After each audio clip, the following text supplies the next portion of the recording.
श्री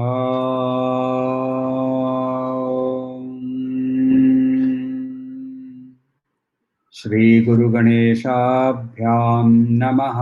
हरिः ओम। गीता स्वाध्याय session number 48 में आपका स्वागत है। हम पिछले सेशन में वर्स नंबर 32 का अध्ययन कर रहे थे और हमने वर्स 32 खत्म करके वर्स 33 का शुरू किया था। वर्स 33 और एक बार हम लोग देख लेते हैं। श्रेयान् द्रव्यमयाद् यज्ञात् ज्ञान यज्ञ परन्तप सर्वं कर्माखिलं पार्थ ज्ञाने परिसमाप्यते।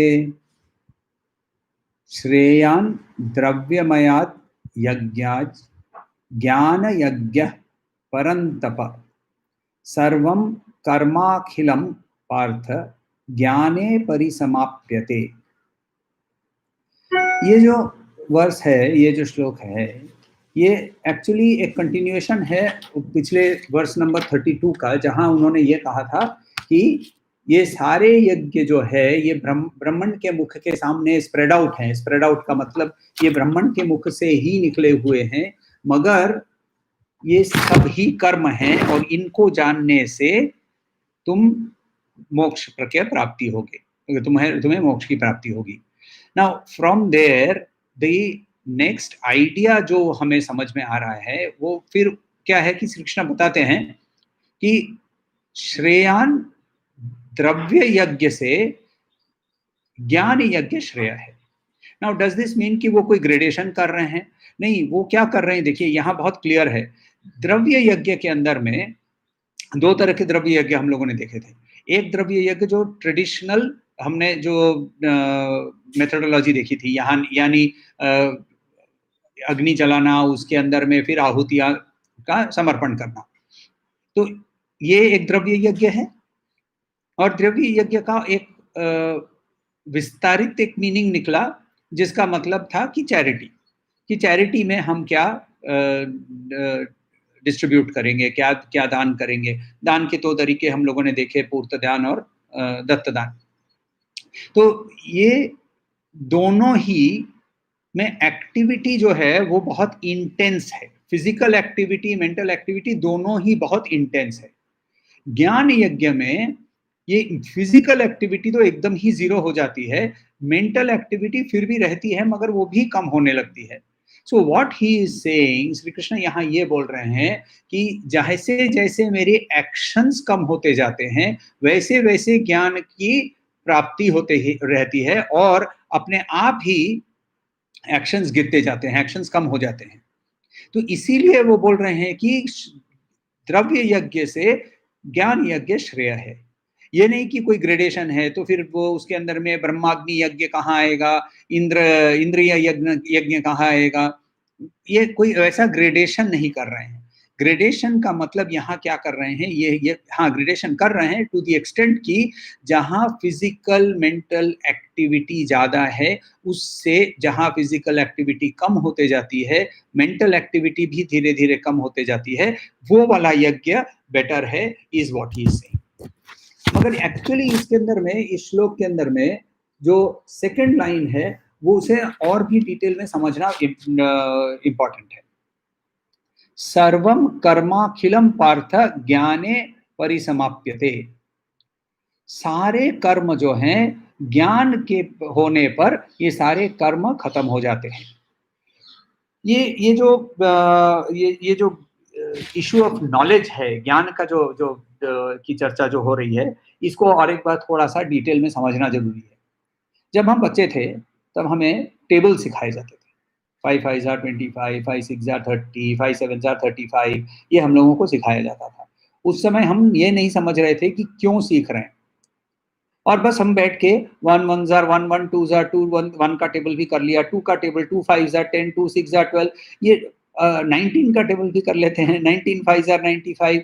तो ऐसे करके जब हम टेबल सीखते थे तो हमें पता नहीं होता था, और रेगुलर रोज क्लास में जाओ तो मैथ्स क्लास में बस यही रट्टा माराते थे।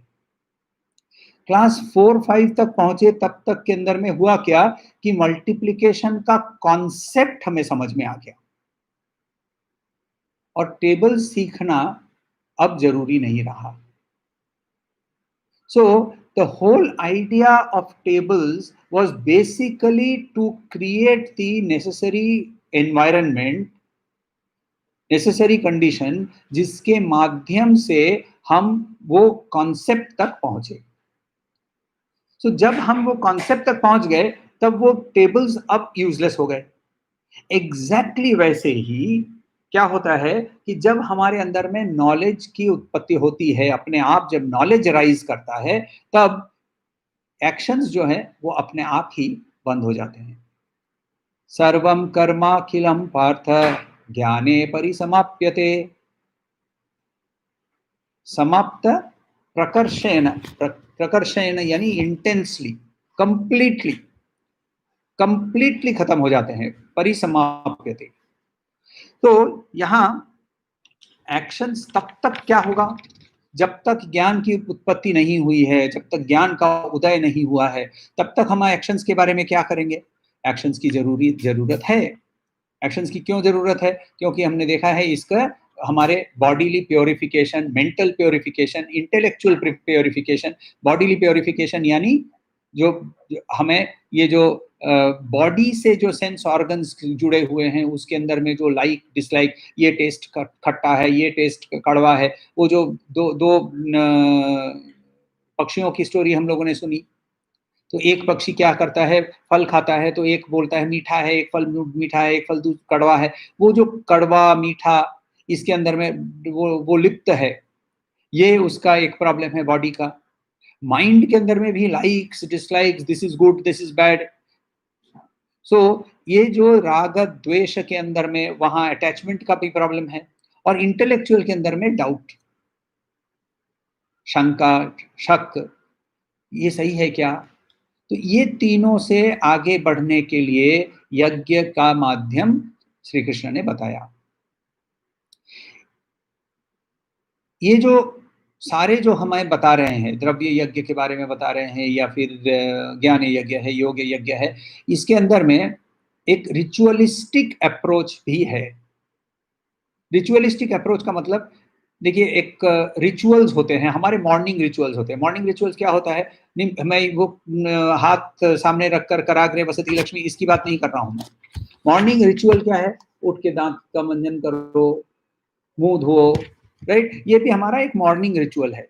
वैसे ही जब हम कोई व्यक्ति जब चैरिटी में इन्वॉल्व हो जाता है, जब वो योग में इन्वॉल्व हो जाता है, वो भी एक रिचुअल के जैसे काम करता है।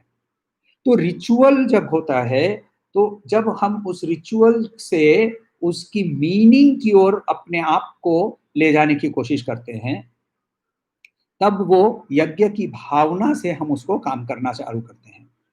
और ये जो प्रोसेस ऑफ कंटिन्यूअस क्वेश्चनिंग कि मैं ये क्यों कर रहा हूं, मैं ब्रश क्यों कर रहा हूं, नहीं करने से क्या होगा, हर एक एक्शन के अंदर में यदि मैं इस क्वेश्चनिंग की एटीट्यूड लेकर आता हूं, मैं चैरिटी क्यों कर रहा हूं, इससे मुझे क्या मिलेगा, से ज्यादा मुझे स्पिरिचुअल ग्रोथ में मुझे क्या फायदा होगा, ये क्वेश्चन यदि करते हैं, तो सही क्वेश्चन पूछना और सही क्वेश्चन के माध्यम से आगे बढ़ना, ये जब करते रहते हैं तो क्या होता है? विवेक की का उदय होता है।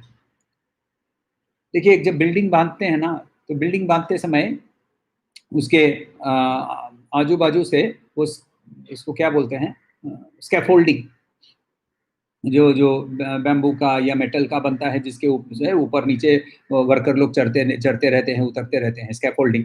बिल्डिंग बंद जाने के बाद उस स्कैफोल्डिंग को रखते हैं क्या वहां? तो स्कैफोल्डिंग की तब तक जरूरत है जब तक बिल्डिंग बन रहा है। बिल्डिंग बनना जैसे ही खत्म हो जाता है तो स्कैफोल्डिंग की जरूरत नहीं पड़ती है। साइकिल चलाना यदि सीखा है आपने, तो साइकिल चलाते समय साइड में वो पीछे दो दो पहिए होते थे, वो सपोर्ट व्हील्स। अब साइकिल चलाना सीख लिया जिस दिन, उस दिन के बाद से वो ट्रेनिंग व्हील्स हटा लेते थे ना, सपोर्ट व्हील्स जो हैं, ट्रेनिंग व्हील्स हैं, उसको हटा लेते थे। प्रॉब्लम क्या है जानते हैं? ये ट्रेनिंग व्हील जो है, इसके ऊपर डिपेंडेंस हो जाती है। रिचुअल के ऊपर अटैचमेंट हो जाती है। रिचुअल क्यों कर रहे हैं ये प्रश्न नहीं पूछकर, रिचुअल करने से कोई मना नहीं कर रहा है, रिचुअल जरूरी है। रिचुअल इसीलिए जरूरी है, देखिए even if the traditional sense में आप रिचुअल ले लीजिए, पूजा में जब बैठते हैं तब क्या करते हैं, इसके बारे में हम लोगों ने पहले चर्चा की हुई है कि जहां हम जो प्राण प्रतिष्ठा करते हैं उसके अंदर में हम अपने आप के प्राण की, अपने आप के जो अंदर जो डिवाइन कॉन्शियसनेस है उसी की एक प्रतीक के अंदर में उसे हम पहचानने की कोशिश करते हैं। जब हम अर्चना करते हैं तब हम बोलते हैं ओम विष्णवे नमः, ओम विश्वस्मय नमः, ओम वषट्काराय नमः। तो ये जो विश्वम, विष्णु, वषट्कार ऐसे करके एक एक नाम से हम नमः बोलते हैं, यानी इदम न ममः, इदम न ममः, इदम न ममः, ये मेरा नहीं है, ये मेरा नहीं है, ये मेरा नहीं है, जो मैं जो यहाँ तुमको दे रहा हूँ तो वो मेरा नहीं है।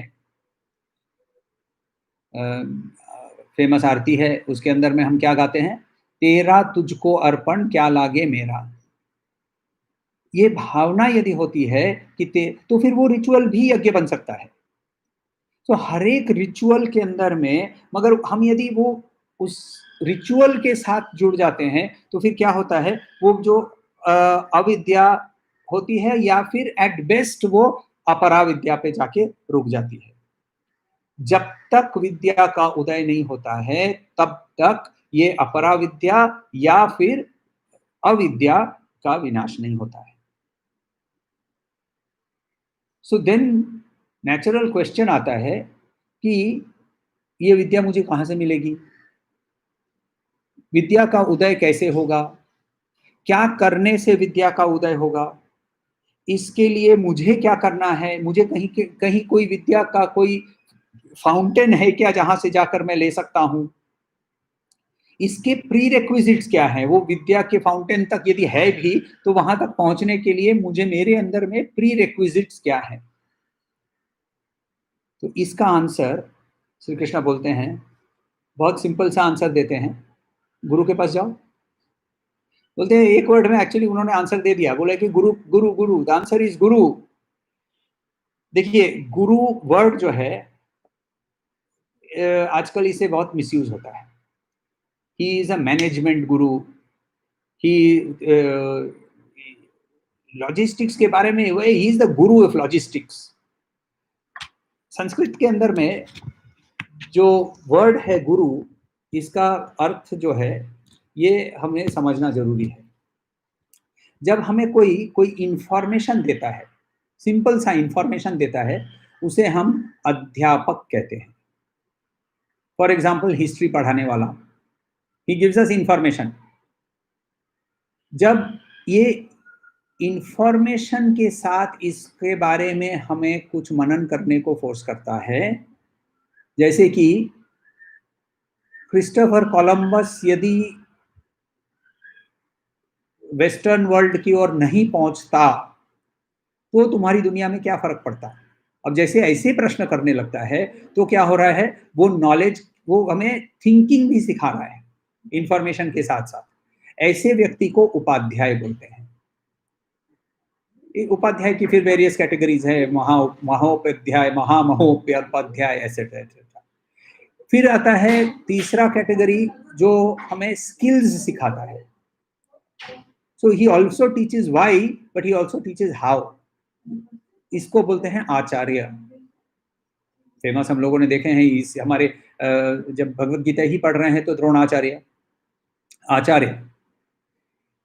ये इस धनुष शास्त्र के बारे में, सिर्फ धनु विद्या नहीं, धनुष शास्त्र यदि वो सिखाते हैं तो उसको हम पंडित बोलते हैं, यानी वो डीप इंसाइट देते हैं सब्जेक्ट के बारे में। जो इस सब्जेक्ट के बारे में सिर्फ डीप इंसाइट नहीं, ये सब्जेक्ट कहाँ से उत्पत्ति हुई थी और कहाँ तक जा सकता है, फ्यूचर में क्या होगा, इसके बारे में भी आपको मनन करवा सकता है, तो ऐसा व्यक्ति को बोलते हैं दृष्टा, विजनरी।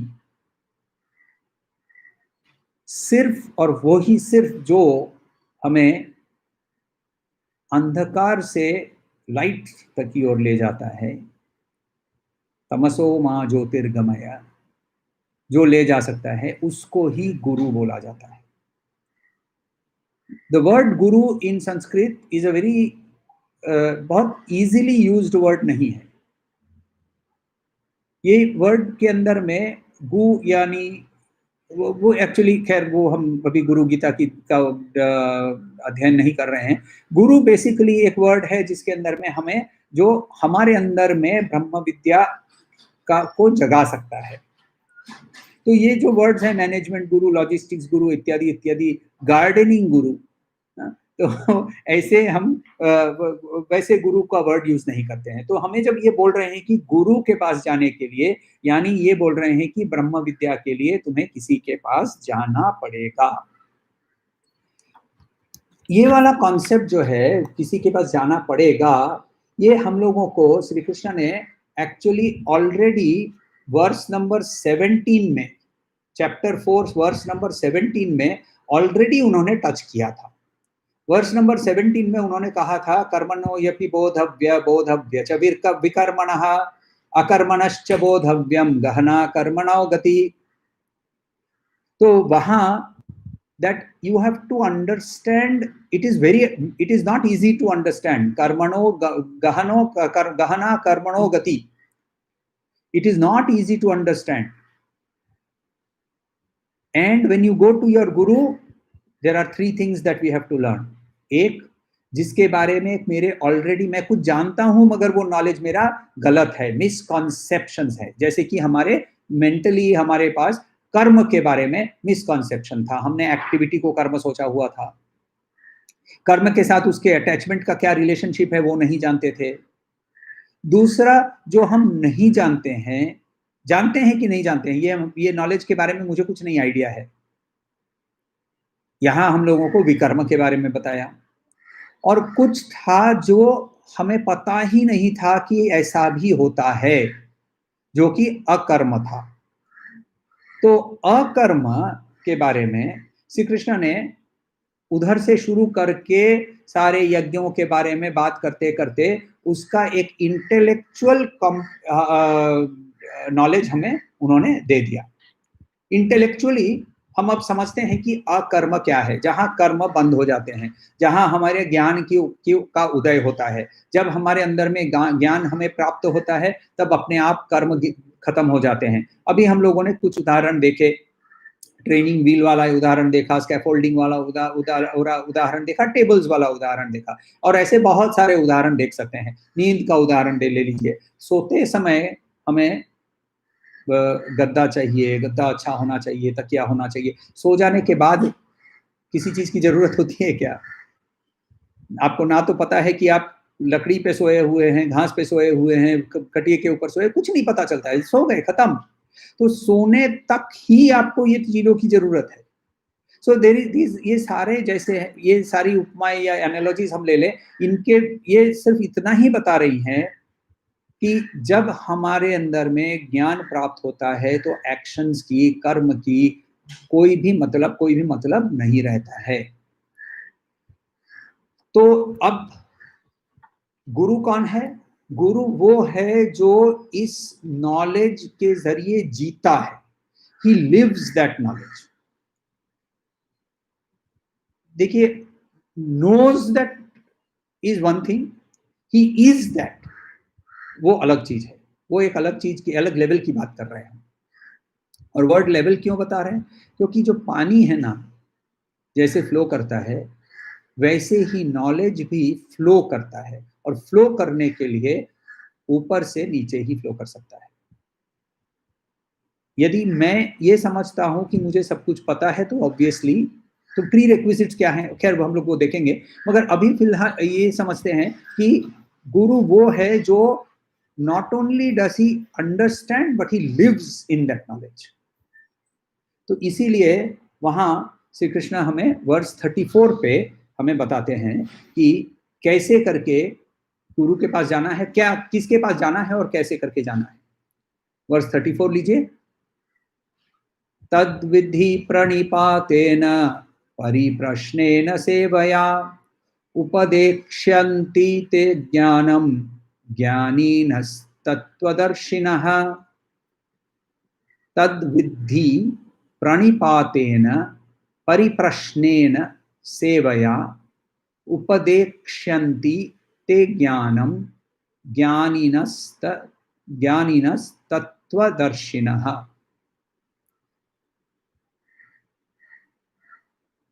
क्या बोल रहे हैं वो?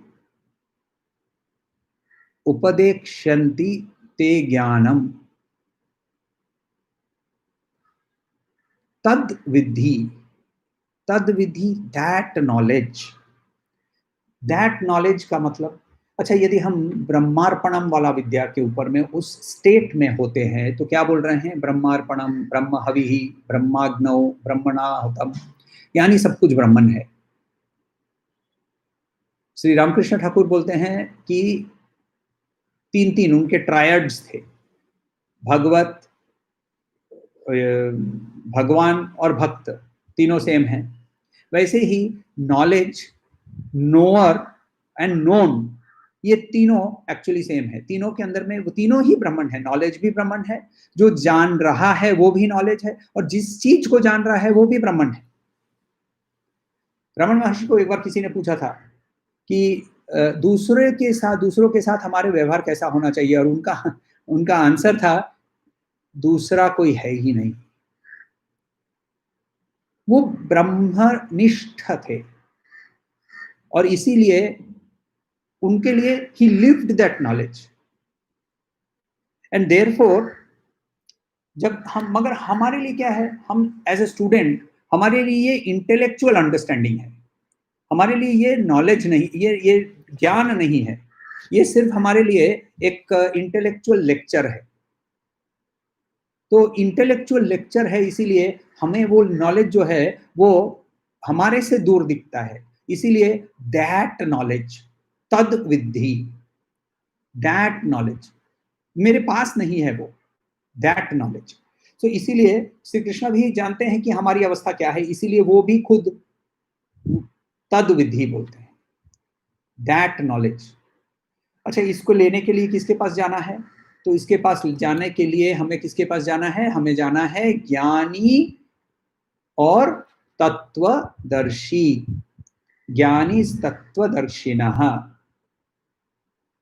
तो हमें ज्ञानी के लिए उपदेक्ष्यन्ति, ये हमें वो सिखाएंगे, will come to that later. ज्ञानी तत्वदर्शिनः, तो ज्ञानी मीन्स नॉलेज, नॉलेजेबल, और तत्वदर्शी का मतलब होता है जो जो इस प्रोफाउंड स्क्रिप्चरल नॉलेज को, तत्वदर्शन, जो इस नॉलेज को, ये जो स्क्रिप्चरल नॉलेज है उसका भी उसको डीप नॉलेज है। So not only does he have, ज्ञानी यानी आत्मज्ञानी, he has actually seen and recognized himself, सोहम भाव में वो हर समय जीते हैं। सिर्फ वही नहीं, वो ये जो तत्व है जो हमारे पास स्क्रिप्चर से आए हैं, शास्त्र से आए हैं, इन्हें भी जानता है, तत्वदर्शी है। इसका कारण क्यों है? इसका कारण हमने जब प्रमाण के बारे में देखा था तो वहां हम लोगों ने देखा था कि सिर्फ पर्सनल एक्सपीरियंस जो है वो इनफ नहीं होता है।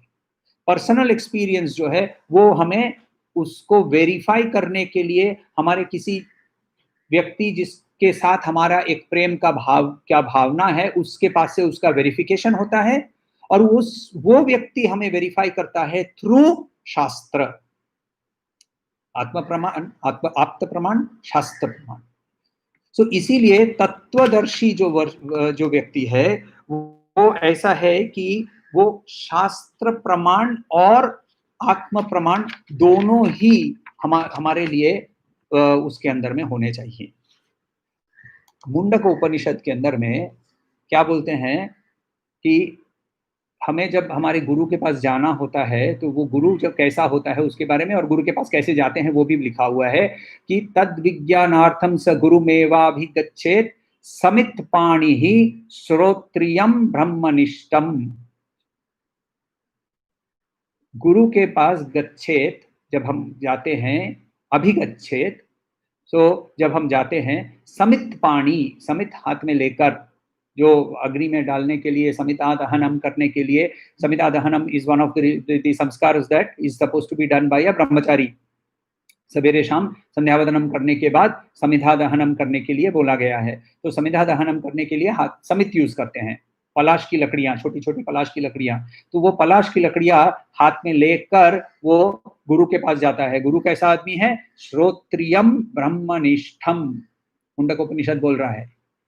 So it is saying very clearly कि ही इज रियलाइज्ड, ब्रह्मनिष्ठ है, he lives in Brahman and he knows the shastra, श्रोत्रियम।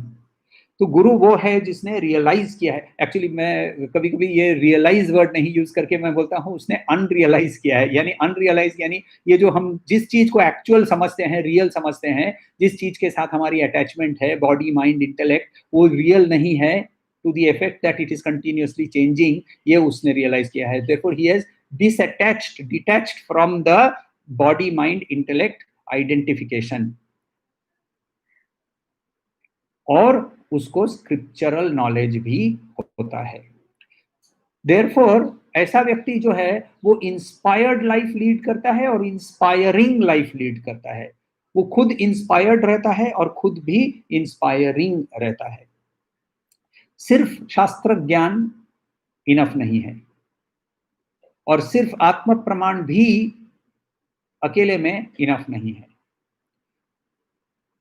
Shri Raman महर्षि, श्री रामकृष्ण ठाकुर, इनके शास्त्र की नॉलेज भी इमेंस थी, मगर इन्होंने शास्त्र पढ़े नहीं थे।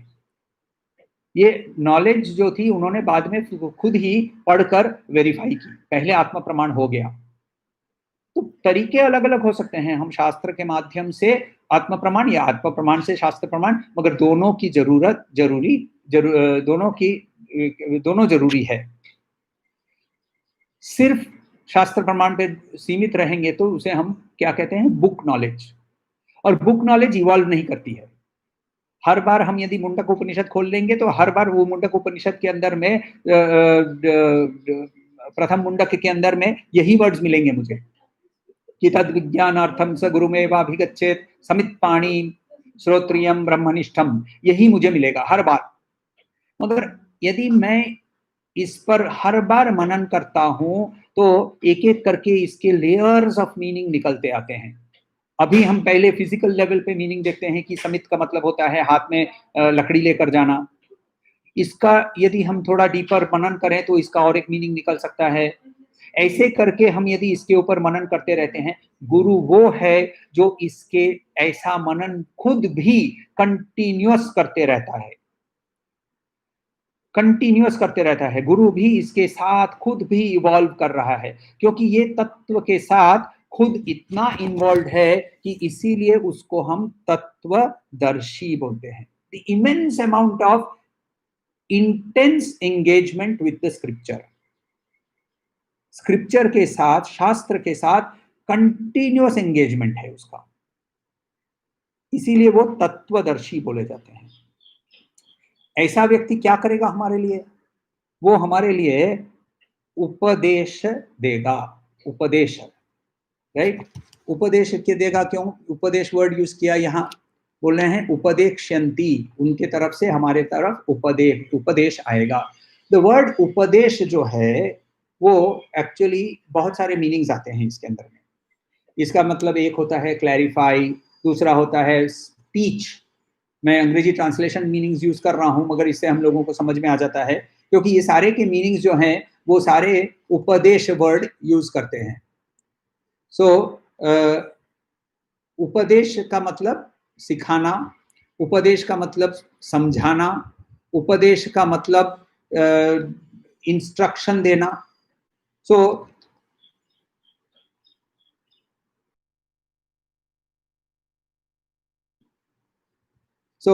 उपदेश जो है ये वर्ड जानबूझ के यूज किया गया है। क्यों? क्योंकि जो गुरु के पास जो जाता है ना, वो 3 तरह के लोग जाते हैं। अधमाधिकारी जो है, द लोएस्ट कैटेगरी जो है, वो टेस्ट करने जाता है, ये सही वाला गुरु है क्या, राइट? अब स्वामी जी ने भी खुद इनको टेस्ट किया था, अपने गुरु को, श्री रामकृष्ण ठाकुर को टेस्ट किया था। इसका मतलब नहीं कि वो अधमाधिकारी थे, इसका कारण है अलग से, वो भी हम लोग थोड़ी देर में ही इसमें देखेंगे। सो एक होता है अधमाधिकारी, जिसका सिर्फ एक ही कारण है कि बोलता है कि मैं टेस्ट करूंगा, मैं तो सिर्फ टेस्ट ही करूंगा। फिर दूसरा होता है जो कंफ्यूज्ड होता है, उसके अंदर में, दिमाग के अंदर में बहुत कुछ चल रहा है, उसका मन जो है वो तरह तरह की चीजों को लेकर खेल रहा है। और तीसरा, इसको बोलते हैं मध्यमाधिकारी। और तीसरा है उत्तमाधिकारी, जो खुद ऑलरेडी चलने लगा है और उसको चाहिए कि कोई जो बोले कि हाँ भाई तुम सही चल रहे हो। तो जो गुरु है ना, वो स्टूडेंट की मेंटल फिजिकल कैपेसिटी और उसकी जो प्रेजेंट अवस्था है, उस अवस्था के बेसिस पे उसे वो एडवाइस देता है। जो टेस्टर होता है उसको वो रिफॉर्म कर लेते हैं, टेस्टर को वो रिफॉर्म कर लेते हैं। फिर जब वो कंफ्यूज हो जाता है तो उसे इन्फॉर्म कर देते हैं, और जब वो सीकर बन जाता है तब उसके गुरु कंफर्म कर देते हैं कि हाँ वो तुम जो सीख रहे हो, तुमको जो अनुभूति हो रही है वो सही है। अब देखिए स्वामी जी के केस में भी एग्जैक्टली वही जर्नी हुई। स्वामी जी ने पहले टेस्ट किया, तो ठाकुर ने उन्हें रिफॉर्म कर दिया, पैर का टच किया और उनके पूरी दुनिया बदल गई, रिफॉर्म किया। फिर उनके दिमाग में बहुत सारे कंफ्यूजन होने लगे, तो उन्होंने उनको इन्फॉर्म किया, तरह तरह के मेथड्स बताए।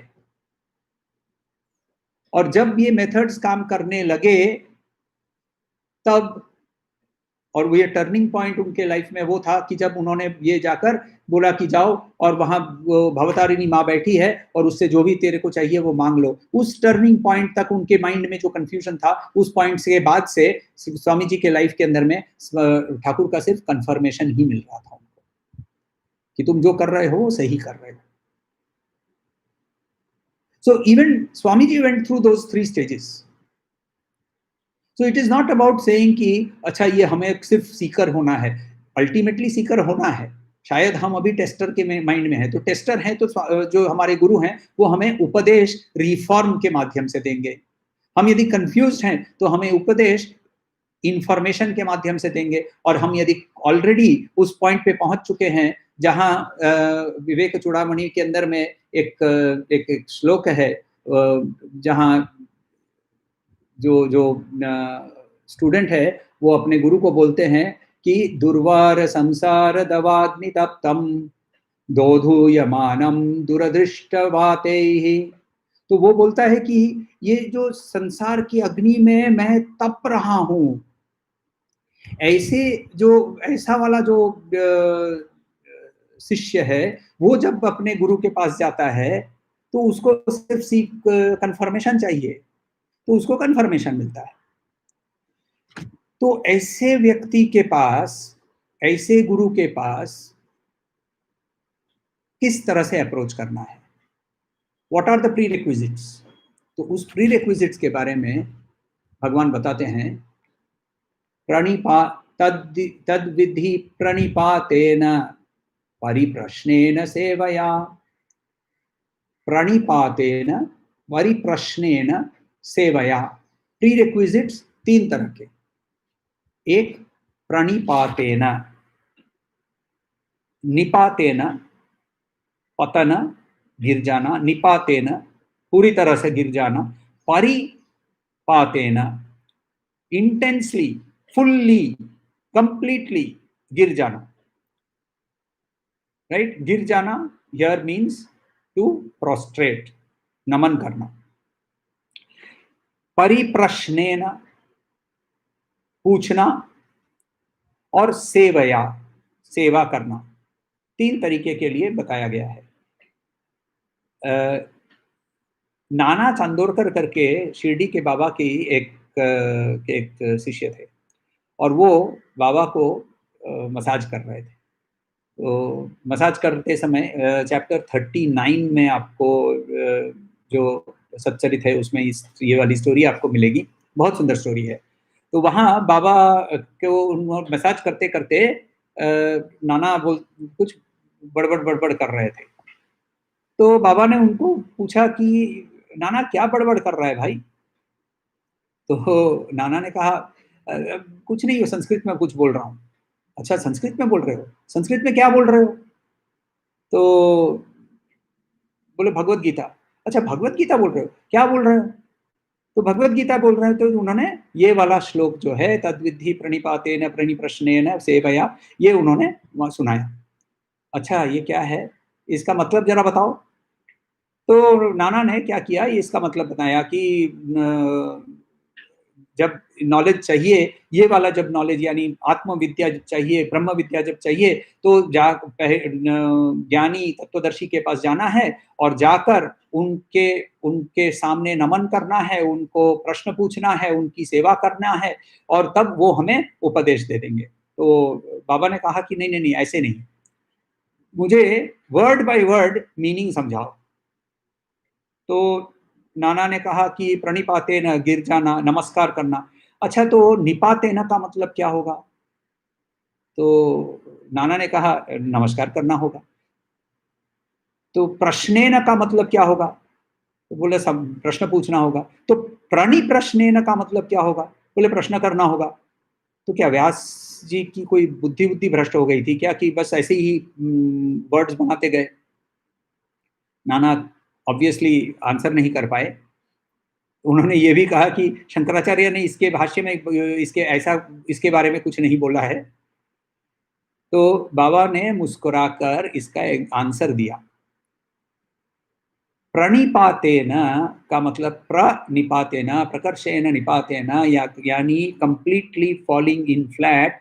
ये एक्चुअली मतलब है, it is not the physical act of doing नमन, वो तो करना है, वो अलग चीज है, मगर ये it is of the surrender of the mind. नमन नमन जो बताया गया है, देखिए तीन चीज बताई है यहाँ। निपातन निपातन प्रणिपातेन, प्रश्नेन और सेवया। सेवा जो है वो बॉडी के बारे में है, एंड हम उसके बारे में देखेंगे थोड़ी देर में। जो प्रश्न है, प्रश्न जो है वो इंटेलेक्ट के बारे में है, और जो नमन करने की बात है वो माइंड के बारे में है। तो बॉडी, माइंड, इंटेलेक्ट। तो first let us look at the mind, and why first mind? Because mind सबसे ज्यादा खतरनाक है। बॉडी आइडेंटिफिकेशन से मुक्त होना जनरली इजी हो जाता है। It is not very difficult, it is difficult but it is not very difficult. सारे जितने भाष्यकार हैं, जितने प्रवचक हैं, सब ये बोलते हैं कि इस बॉडी आइडेंटिफिकेशन से निकलना it is very easy. So when ये जब हम मगर हमारा माइंड आइडेंटिफिकेशन से निकलना इट इज वेरी डिफिकल्ट। सो जब हम माइंड आइडेंटिफिकेशन से निकलने में तकलीफ होती है, इसीलिए पहले माइंड के बारे में बताया है। प्रणिपातेन का भाष्यकार बोलते हैं कि दंडवत नमन करना है। दंडवत, दंडवत का मतलब एक लाठी जैसे गिर जाती है वैसे गिरना है, स्ट्रेट फ्लैट। इसका मतलब क्या? जब हम ऐसे सीधा खड़े होते हैं ना, तो हमारी एक शैडो होती है। शैडो जो है ये हमारा ईगो का प्रतीक है। जब हम बैठ जाते हैं तो शैडो छोटा हो जाता है, और जब हम दंडवत हो जाते हैं तो शैडो दिखता ही नहीं है। There is no ego. प्रणिपातेन का मतलब to be surrendering once ego, to be surrendering the fact कि I am here to learn, to bring humility, विनय। क्योंकि जब तक विनय नहीं होता है तब तक सीखना इम्पॉसिबल है। नॉर्मल विद्या के लिए, अपरा कोई भी विद्या ले लीजिए, इसके अंदर में भी यदि मैं सब जानता हूं, इस एटीट्यूड से हम यदि कुछ सीखने जाते हैं तो वो एटीट्यूड से हमें कुछ नहीं सीखने को मिलता है। तो परा विद्या के बारे में और क्या बोलेंगे? तो इसीलिए वहाँ विवेक चूड़ामणि में गुरु के पास अप्रोच करते समय कैसे अप्रोच करते हैं, वहाँ अप्रोच करते समय बोल रहे हैं, स्वामिन् नमस्ते नतलोकबन्धो कारुण्य सिंधो पतितं भवाब्धौ मामुद्धारात्मीय कटाक्ष दृष्ट्या विज्वाति कारुण्य सुधाभिवृष्ट्या। स्वामिन्, हे लॉर्ड, ओ मास्टर, आई बाउ टू यू, नमस्ते। नतलोक बंधो, जो तुमको नमन करता है उनके सारे लोगों का तुम बंधु हो। हे करुणा के सिंधु, मैं ये इस संसार में गिर चुका हूं, मैं इस जन्म और मृत्यु के चक्कर में फंस गया हूं, इसीलिए मेरा उद्धार करो एक कटाक्ष दृष्टि से, जिससे मुझे अमृत वर्षा जैसे वर्षा होती है उस वर्षा की उपलब्धि हो। विवेक चूड़ामणि में श्री भगवान शंकर खुद, शंकराचार्य खुद ये इसके बारे में कि ये जब हम एक गुरु के सामने जाते हैं, गुरु के अप्रोच करते हैं, तो कैसे अप्रोच करना होता है, किस मनोभावना से अप्रोच करना होता है, इसके बारे में बताते हैं। प्रणिपातेन,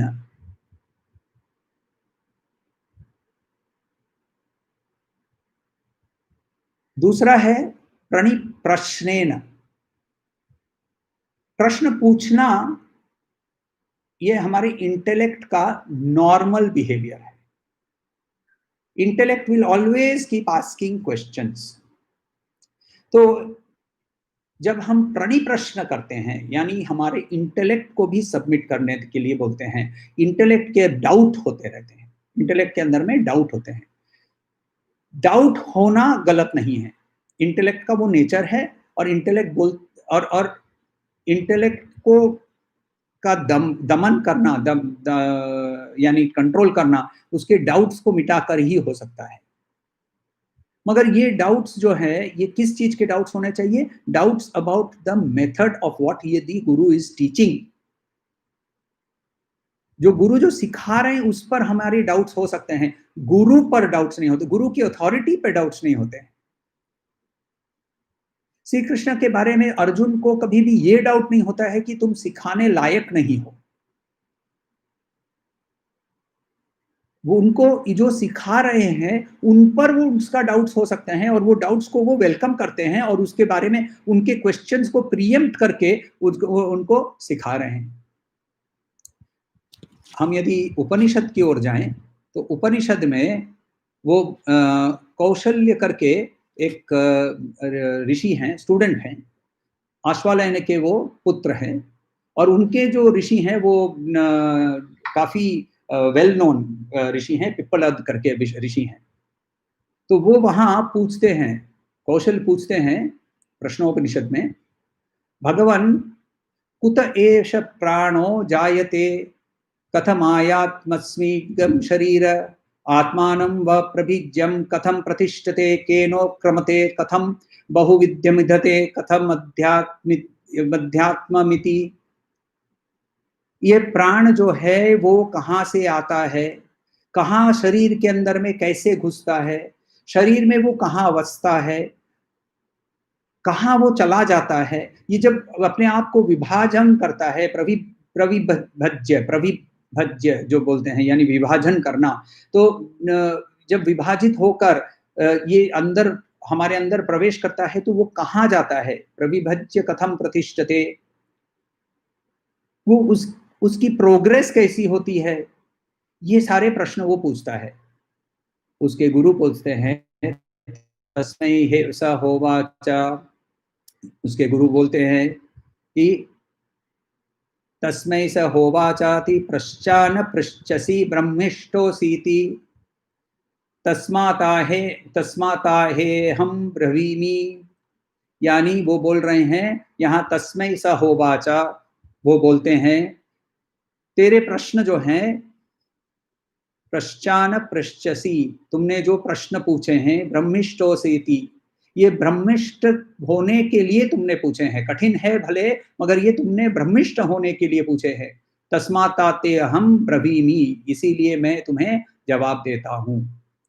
प्रश्नोपनिषद में भी यही बोल रहे हैं कि प्रश्न पूछो, चुप मत बैठो, डोंट एक्सेप्ट। वेदांत जो है ना, सनातन धर्म और वेदांत है जो, वो एकमात्र, at least to my limited knowledge, वो एकमात्र मत मैंने देखा है जहां क्वेश्चनिंग इज वेलकम। बिना क्वेश्चनिंग जो एक्सेप्ट करता है ब्लाइंड फेथ वाला स्टूडेंट, वो स्टूडेंट नहीं है। तो इसीलिए श्री कृष्ण भी खुद बोल रहे हैं, उपनिषद भी खुद बोल रहा है कि प्रश्न पूछो, प्राणी प्रश्नेन, questions which are meant for furthering the knowledge, ज्ञान की वृद्धि के लिए सवाल पूछो, डाउटिंग द गुरु के लिए सवाल मत पूछो। और तीसरा क्या बताया है? तीसरा बताया है सेवा।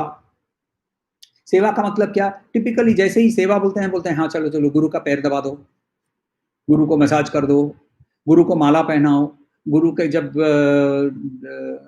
समाधि हो जाती है तो गुरु के तस्वीर पे माला पहनाओ, उनको आरती दिखाओ। ये सेवा, ये हमारे प्रेम भाव से, आदर से हम करते हैं, वो करना चाहिए, मगर वो सेवा नहीं है। गुरुदेव बार बार बोलते थे, इस शरीर को गुरु मत मानो, ब्रह्म विद्या के लिए जो सब बताते हैं उसे करो, वो ही एकमात्र सही सेवा है। इंसिडेंटली आज 2 महानों का जन्मदिन है। कांची के जो 68th पीठाधिपति थे चंद्रशेखर सरस्वती, जिन्होंने उनके साथ साक्षात्कार किया है, वो उन्हें खुद शिवांश मानते थे। उनके लिए उनकी आज को जन्मदिन है, उनका जयंती है। जिंदा जब होता है कोई व्यक्ति तो उसकी वर्धंती बोलते हैं, जब वो उनके शरीर का निधन हो जाता है तो उसे जयंती बोलते हैं। तो उनकी आज को जयंती है, और उनकी जयंती तमिल की वैकासी महीना बोलते हैं इसको, उसकी अनुराधा नक्षत्र में उनका जन्म माना गया है। और इसके अलावा ज्येष्ठ महीने, नॉर्थ इंडिया में अभी ज्येष्ठ महीना मानते हैं, तो ज्येष्ठ महीना की जो पौर्णमी है, इसमें कबीर का जन्म माना जाता है। कबीर का जन्म नहीं, एक्चुअली कबीर को इस दिन जो जुलाहा था उसको उनको मिला था। तो आज को दो महान की आज को जयंती है। तो सेवा भाव ये है कि गुरु गोविंद दो खड़े काके लागू पाए, बलिहारी गुरु की जो गोविंद दियो दिखाए। तो गुरु की जो सेवा है, उस सेवा का मतलब है कि उन्होंने जो बताया है वो उनका पालन करना, और इनका जब हम पालन करते हैं तब हमें उपदेश मिल सकता है। और जब उपदेश मिलता है, ब्रह्म विद्या का उपदेश मिलता है, और उस पर जब हम उसके लिए प्रैक्टिस करते हैं, रेगुलर प्रैक्टिस करते हैं, तो हमारे अंदर जो हमारा सेल्फ है वो हमें दिखने लगता है, हमारे अंदर आनंद का उदय होता है, और हम सोहम सचमुच में बोल सकते हैं। क्योंकि अभी हम जब सोहम बोलते हैं तो हम ब्रह्म वाक्य है, इसीलिए महावाक्य है, इसीलिए बोल रहे हैं। जब हम रियलिटी में उसे सोहम बोलेंगे, तब जब हम खुद उसी वो आत्मन को, अपने आप को पहचान पाते हैं। हरिओम। कोई सवाल हो तो पूछिएगा। So one more example of reform, inform, confirm. Reform, जब मेरे अंदर में डाउट मेरे अंदर में टेस्टिंग का भाव रहता है कि ये सचमुच का गुरु है क्या, सचमुच का गुरु है क्या, तब उसको टेस्टिंग करते हैं। अच्छा, गुरु भी टेस्टिंग करते हैं, वो अलग चीज है। तो गुरु टेस्टिंग करते हैं क्योंकि उनको पता करना होता है कि तुम कहाँ हो। भाई मुझे जाना है वहां, तो बोलते पहले बता पड़ेगा ना कि मैं कहाँ हूँ, तो और किस स्पीड से मैं चलने को तैयार हूँ। तो ये सब कुछ जब तक नहीं बताएंगे तब तक गुरु कैसे इंस्ट्रक्शन देगा। बट खैर, हम जब गुरु को टेस्टिंग वाले मोड में रहते हैं, तब गुरु हमें by his behaviour he will reform us. Swami ji के ही लाइफ में उनका रिफॉर्मेशन, रियल रिफॉर्मेशन कब हुआ? जब एक समय था जब उन्होंने श्री रामकृष्ण के पास जाना बंद कर दिया। और लोगों ने आकर श्री रामकृष्ण को कहा कि वो अभी ऐसा कर रहा है, वैसा कर रहा है, इतने दूर तक कि किसी ने आके उनको ये नालिश किया कि तुम्हारे वो अभी वेश्या के पास जाने लगा है। और ठाकुर ने कहा, गुस्सा होकर कहा कि नरेन के नाम की निंदा मैं सुनने को तैयार नहीं। नरेन को जब ये पता चला तब वो नतमस्तक होकर सामने आकर उन्होंने ये कहा कि पूरी दुनिया मुझे जज कर रही थी, आप ही एकमात्र थे जिन्होंने मुझे मेरे पर विश्वास रखा। So that is the way where the Guru reforms. So ये रिफॉर्म है। फिर इन्फॉर्म होता है जब हमें नॉलेज वो डायरेक्टली देते हैं, पढ़ने को बोलते हैं, शास्त्र की ओर पॉइंट करते हैं, तब हमें इन्फॉर्म करते हैं। और जब हम इन्फॉर्म करके हम प्रैक्टिस को रेगुलर करते हैं, हमारे अंदर में वो प्रैक्टिस सेटल डाउन होने लगती है, तब हमें वो कंफर्म करते हैं, तब हमारी अनुभूतियां होने लगती है। और जब वो अनुभूति होने लगती है तब वो उसे बोलते हैं यही है करेक्ट। स्वामी जी को ब्राह्मण की अनुभूति हुई, उन्हें वो एक्सपीरियंस हुआ। एक्सपीरियंस होने के बाद मेरा शरीर नहीं दिख रहा है, मुझे मेरा शरीर नहीं दिख रहा है, वो पहले तो कंफ्यूज हो गए और बोले शरीर नहीं दिख रहा है। उसके बाद वो समाधि में लीन हो गए। और जब वो वापस आए तब उन्होंने कहा यही मुझे तुम्हें चाहिए था कि तुम इसको एक्सपीरियंस करो। कह के उन्होंने कहा कि इसकी चाबी मैं मेरे पास रखता हूं, because I want you to do some activity, I want you to do some work. So in his own life Swami ji हमें through his guru ये तीनों state of testing, doubting, being confused and then seeking, उनके life में ही ये तीनों state हमें वो उन्होंने प्रदर्शन किया है।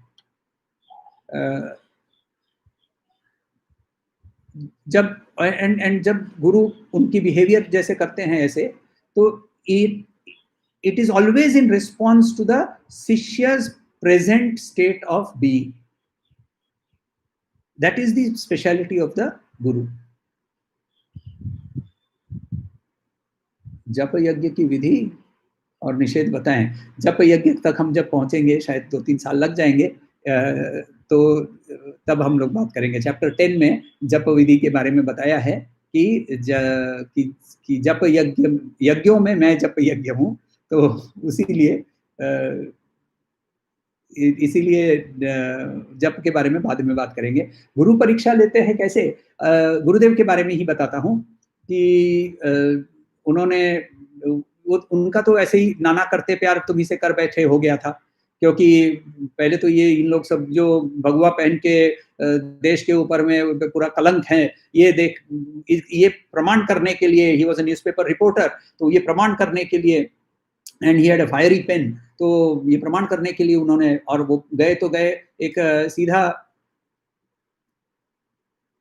एक रियलाइज्ड मास्टर के ही पास पहुंच गए। तो वहां जब पहुंच गए तो शिवानंद सरस्वती ने उन्हें तरह तरह के काम में उन्होंने इन्वॉल्व किया, मगर शिवानंद सरस्वती जी को पता चला कि ये कर्म योगी नहीं है, इसको कर्म करता है, कर्म अच्छी तरह से ही करता है, मगर ये कर्म योगी नहीं है। तो इसीलिए उन्होंने बोला एक काम करो, ये तुम्हारे लिए जो तुमको जो चाहिए ना, तुम जाओ एक बार उत्तर काशी में तुम्हारे लिए वहां एक तपोवन महाराज बैठे हुए हैं, वो तपोवन महाराज के पास जाओ और उनको बोलो कि मैंने भेजा है। तो वो वहां गए। उस समय ऋषिकेश से उत्तरकाशी पैदल जाना पड़ता था। He went all the way. Tapovan महाराज ने उनको देखा और देख के पूछा, कहाँ है शिवानंद जी की चिट्ठी दो मुझे। तो चिट्ठी तो थी नहीं। And then Gurudev had to walk back all the way to Rishikesh, take a letter and go back. वापस गए।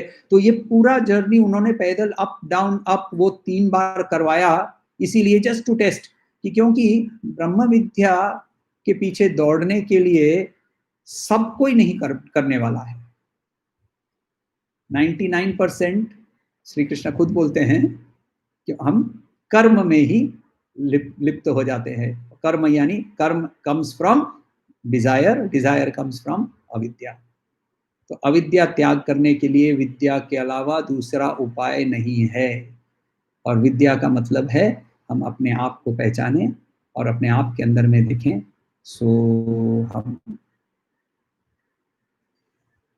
ओम शांति शांति शांति।